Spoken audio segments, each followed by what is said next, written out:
പ്രിയ സുഹൃത്തുക്കളെ, John Augustine എറണാകുളത്ത് നിന്ന് നമ്മളെല്ലാവരും കാത്തിരുന്ന് ആഗ്രഹിച്ചതുപോലെ തന്നെ ഫിഫ വേൾഡ് കപ്പ് മാമാങ്കം ഇന്നലെ രാത്രി തുടങ്ങി. നമ്മളെല്ലാവരും കണ്ടു. സന്തോഷം. ഉദ്ഘാടന പരിപാടികളൊക്കെ അത്ര ഭംഗിയായെന്ന് ചോദിച്ചു കഴിഞ്ഞാൽ എനിക്ക് വലിയ അഭിപ്രായമൊന്നുമില്ല. ഇതിനേക്കാളും ഗംഭീരമായിട്ടുള്ള ഉദ്ഘാടന ചടങ്ങുകൾ നമ്മൾ ഇതിനു മുമ്പുള്ള വേൾഡ് കപ്പുകളിൽ കണ്ടിട്ടുണ്ട്. ഈവൻ 86 വേൾഡ് കപ്പിൽ മെക്സിക്കോയിൽ തന്നെ നടക്കുമ്പോൾ ഇതിനേക്കാളും നല്ലതായിരുന്നെന്നാണ് എനിക്ക് തോന്നണേ. എന്തോ അത് എൻ്റെ പേഴ്സണലായിട്ടുള്ള കാഴ്ചപ്പാടാണ്. അതിനുശേഷം 30 വർഷത്തോളം പല വേൾഡ് കപ്പുകൾ നമ്മൾ കണ്ടതാണ്.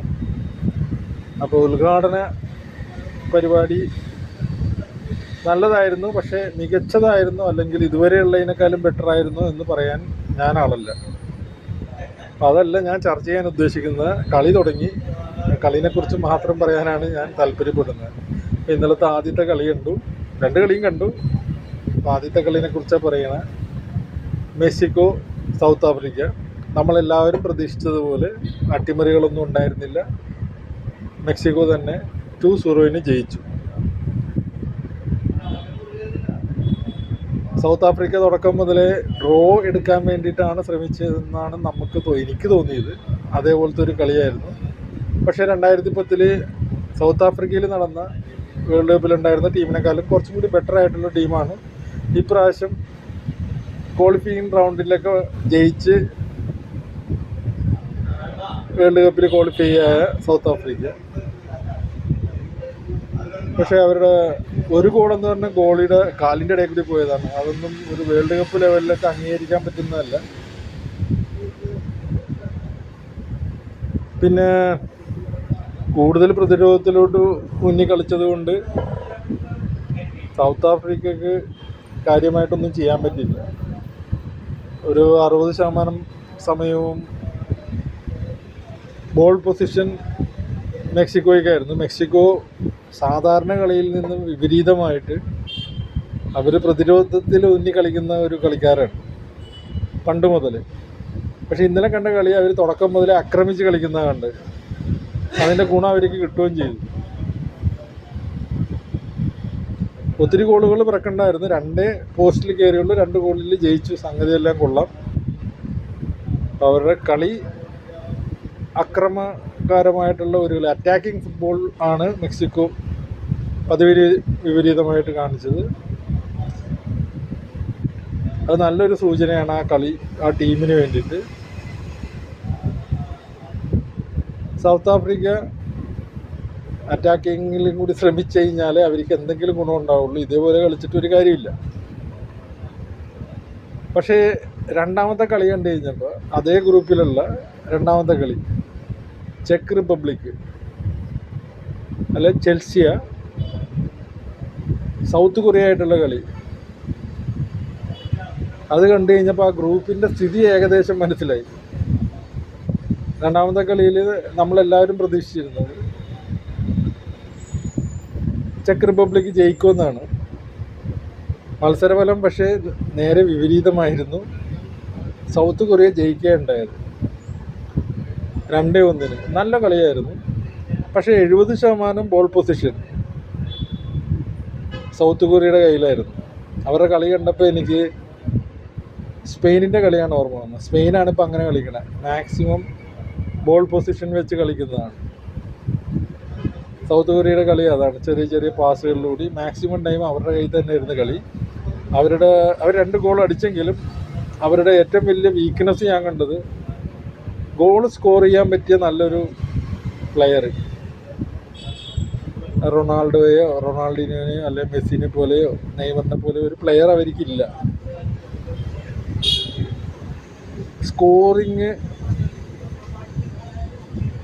ചെയ്യാൻ പറ്റിയ 1-2 കളിക്കാർ ഒരാളെങ്കിലും ഉണ്ടെങ്കിൽ സൗത്ത് കൊറിയ ഈ വേൾഡ് കപ്പിൽ അത്ഭുതങ്ങൾ സൃഷ്ടിക്കും. ഇപ്പം തന്നെ ഈ ഒരു ഫലത്തോടുകൂടി സൗത്ത് കൊറിയ മറ്റുള്ള എല്ലാ ടീമിനും ഒരു ഭീഷണിയാണ് എന്ന് തന്നെ ഞാൻ പറയുന്നു.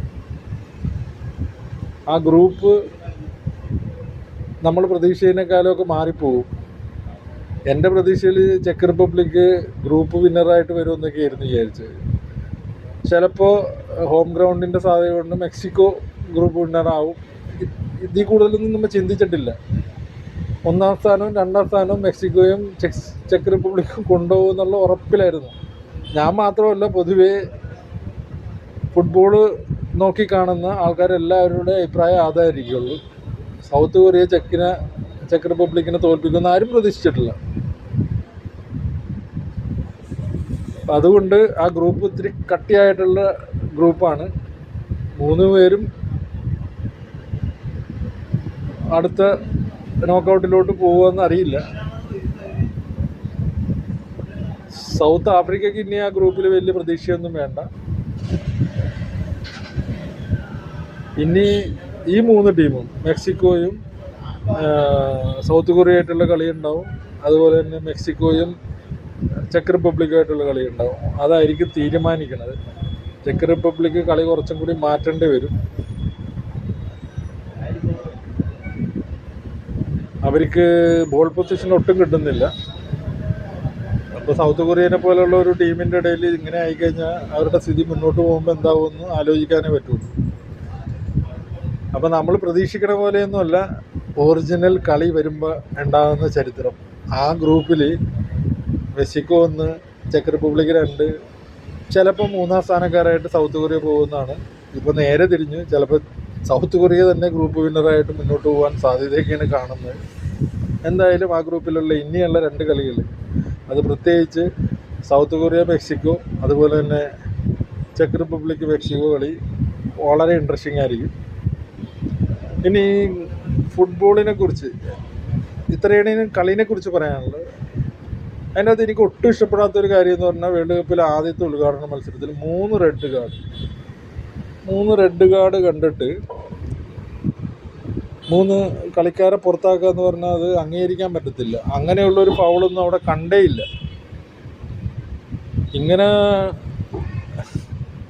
ആദ്യത്തെ കളി തന്നെ 3 റെഡ് കാർഡൊക്കെ കൊടുക്കാൻ പോയി കഴിഞ്ഞിട്ടുണ്ടെങ്കിൽ 48 ടീം കളിക്കുന്ന ഏറ്റവും കൂടുതൽ മത്സരങ്ങളുള്ള ആദ്യത്തെ വേൾഡ് കപ്പ് ഏത് ഗതിയിലോട്ടാണ് പോകണമെന്ന് എനിക്ക് മനസ്സിലാവുന്നില്ല.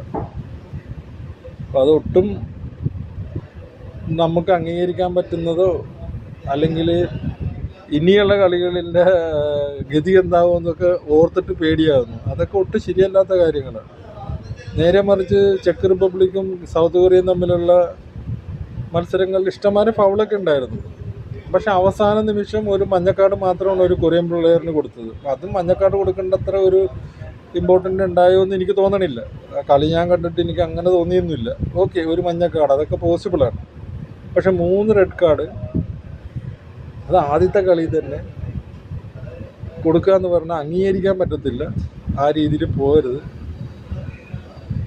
അത് ഇനിയുള്ള കളിയിൽ റെഫറിമാർ ശ്രദ്ധിക്കണം എന്ന് മാത്രമേ എനിക്ക് പറയാൻ പാടുള്ളൂ. ആ രീതിയിൽ പോയി കഴിഞ്ഞാൽ ആ കളിയുടെ ഗതി തന്നെ പോവും. അത് പിന്നെ ശരിക്കും പറഞ്ഞാൽ റെഫറി 11 പേര് കളിക്കേണ്ട ടീമിൽ 3 പേരെ പുറത്താക്കി കഴിഞ്ഞാൽ ആ 3 പേരെ പുറത്താക്കിയിട്ട് മെക്സിക്കോന് സൗത്ത് ആഫ്രിക്ക പോലെയുള്ള അത്ര നല്ല ഒരു ടീമിനെ 2-0 തോൽപ്പിക്കാൻ പറ്റിയില്ലെന്ന് പറഞ്ഞാൽ അത് വലിയൊരു പരാജയം പോലെ തന്നെയാണത്. 2 ഗോൾ അടിച്ച് ജയിച്ചു. അല്ലെങ്കിലും അവർ ആരെയും ഈ റെഡ് കാർഡൊന്നും കൊടുത്തില്ലെങ്കിൽ അവർ 2-0 ജയിച്ചാണ്. പക്ഷേ 9 പേരെ വെച്ചിട്ട് സൗത്ത് ആഫ്രിക്കക്ക് കൂടുതൽ ഗോൾ വാങ്ങാണ്ട് രക്ഷപ്പെടാൻ പറ്റിയെന്ന് പറഞ്ഞു കഴിഞ്ഞിട്ടുണ്ടെങ്കിൽ പരിതാപകരമാണ്. മെക്സിക്കോ അതുകൊണ്ട് മെക്സിക്കോൻ്റെ കഴിവ് കൊറിയനെക്കുറിയും അല്ലെങ്കിൽ ചെക്ക് റിപ്പബ്ലിക്കിനും കൂടെ കളിക്കുമ്പോഴേ നമുക്ക് മനസ്സിലാവുള്ളൂ. അപ്പോൾ ഈ ആദ്യത്തെ ദിവസത്തെ കളിനെക്കുറിച്ച് ഇത്രയേ പറയാനുള്ളൂ. വളരെ ഇൻട്രസ്റ്റിംഗ് ആയിട്ട് തോന്നുന്നതിന് എന്തുവെന്ന് വെച്ചാൽ ആ ഗ്രൂപ്പിൽ ഏതൊക്കെ ടീം ഏതൊക്കെ രീതിയിൽ വരുമെന്നുള്ള നമ്മുടെ ചിന്തകളെല്ലാം അപ്പാടെ തകിടം മറിച്ചു. സൗത്ത് കൊറിയ നല്ലൊരു സ്ട്രൈക്കറും കൂടി ഉണ്ടെങ്കിൽ ഈ വേൾഡ് കപ്പിൽ അത്ഭുതങ്ങൾ സംഭവിക്കാം. 2002 നടന്ന പോലെ അവർക്ക് വേണമെങ്കിൽ സെമി ഫൈനൽ വരെ പോകാൻ പറ്റും എന്ന് പറഞ്ഞുകൊണ്ട് വേൾഡ് കപ്പ് ആദ്യ ദിവസത്തെ കളിയുടെ എൻ്റേതായിട്ടുള്ള ഞാൻ കണ്ട കളിയുടെ അഭിപ്രായം പറഞ്ഞ് നിർത്തുന്നു. ബാക്കി നാളെ. Thank you.